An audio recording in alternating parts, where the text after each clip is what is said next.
So examples of fate: your looks, where you're born, which school did you go to.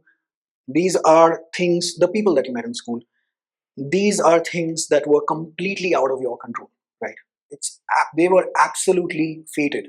For example, your height, right? All of these things, if you can recall, you had no control or power over. So that is pretty much fate. Do we believe in everything is fated? Perhaps most of the things, as you have seen in life, are.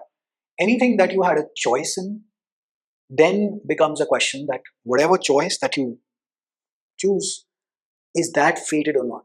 In some cases, yes. In some cases, maybe there is free will available to you. So always use the logic instead of going into too much philosophical mumbo jumbo, because that doesn't ever help in life. Is just do the right thing, pick the right choice. Now, the right, of course, is not about right or left, but right is the correct thing to do in any given situation. If you can follow that, that is what the Mahabharata teaches us as well, is to follow your dharma.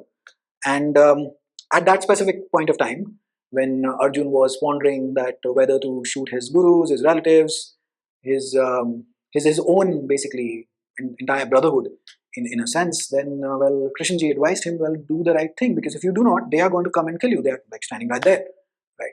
So that is what following your dharma is. So in that moment, it was the right thing to do, to go to war with them.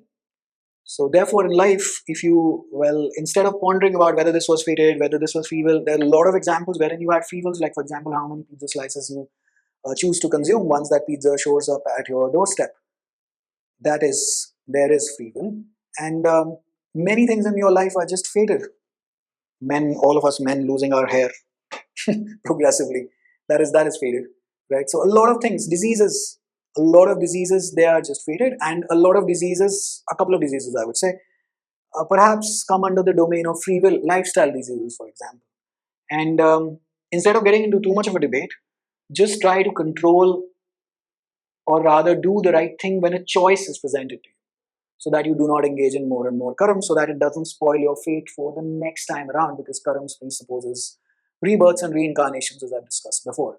So this perpetual debate of whether everything is fated, or everything has, you guys have free will, or us, all of us have free will, that's a very complex debate.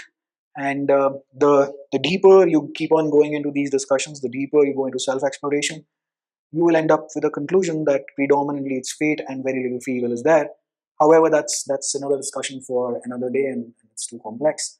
But do engage in free will wherever the life presents you with a choice, and by doing the right thing in that particular situation. Wishing you all the very best with this perpetual debate of fate versus free will.